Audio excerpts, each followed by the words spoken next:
Not a problem at all. I enjoy doing these type of question and answers because it's fun for me. Absolutely. And what are you thinking of this All-Star weekend so far? I mean, this is quite the shindig happening. That's putting it very lightly. Yes.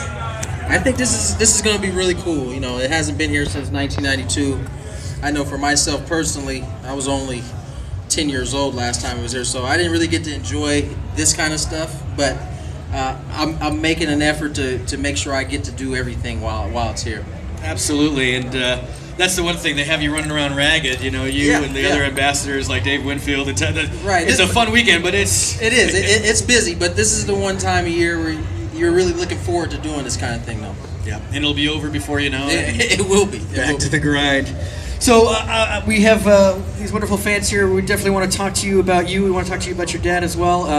But let's talk about, you know, you were raised in a baseball family. Yep. What did that mean to you to be raised in a baseball family and to be able to make it to the majors and play? I think early on it didn't really have a lot of significance because I was so young. Everything just seemed normal to me. You know, I grew up obviously with my father playing, and that was norm until I got to about 9 or 10 and you start going to school and your friends are asking you about your dad on a consistent basis. Right. You start to realize that this is not the norm for everybody. So I think at that point I started to pay a little bit more attention and really tried to absorb as much information, even though at that point I didn't know if I wanted to play baseball. Sure. For whatever reason, it was something I really paid attention to when I was in the locker room, when I was hanging out with my dad, when he was working. I really tried to absorb as much information as I could. And obviously your dad, the prolific hitter that he was that something that you really loved watching him do, was study the game of hitting?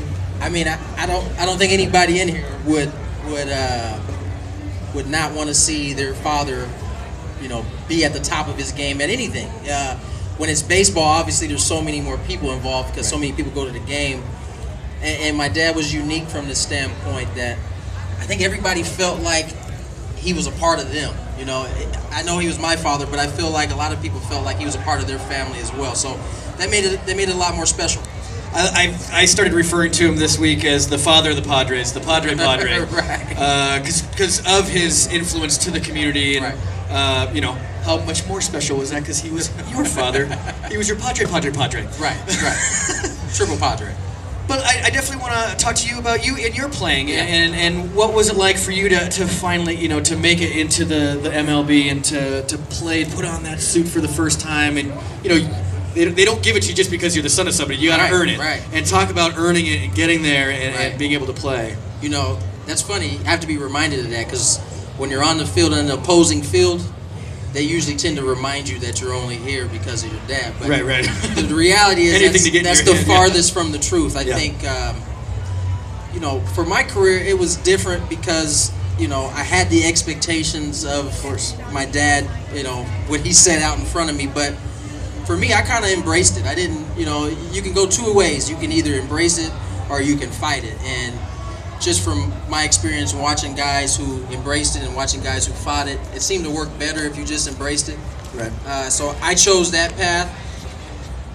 This may have been the right way of thinking or wrong way of thinking, but I didn't try to go and, you know, pass my father. You know, I knew that would be a difficult task.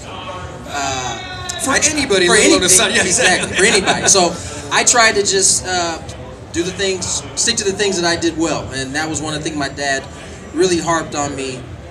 Once I started committing to playing, was, you know, do what you do best. Don't try to be me. Go out there.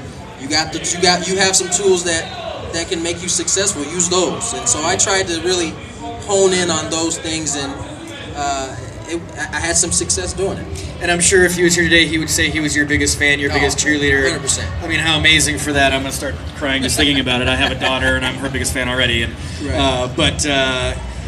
another kind of unique experience, you know, when you did play for the Dodgers, they had, you know, Andy Van Slyke's son was there. There was like five. There's five of us, yeah, so. I mean, that's unique.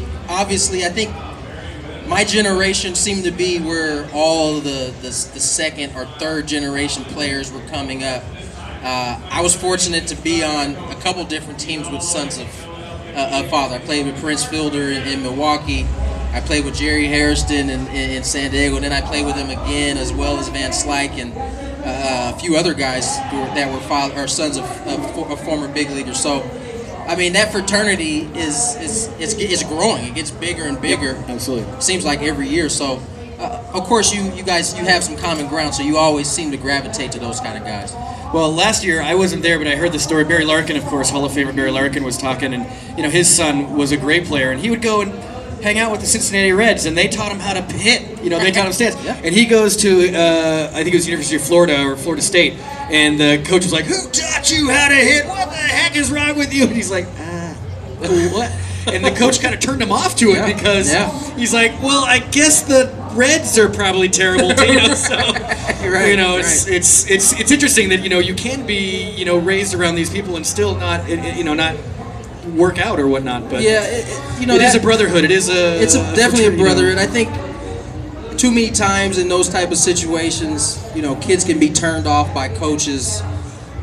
In that situation, you would think a coach would kind of come with some soft gloves, so to speak. Absolutely. Because, I mean, I think the kid kind of had a pretty good background. I don't know. Maybe he'd be wanting some advice. Actually, you would think, hey, maybe you can get your dad to come help all of us out. You know, but that's not the case all the time. It's not always the case.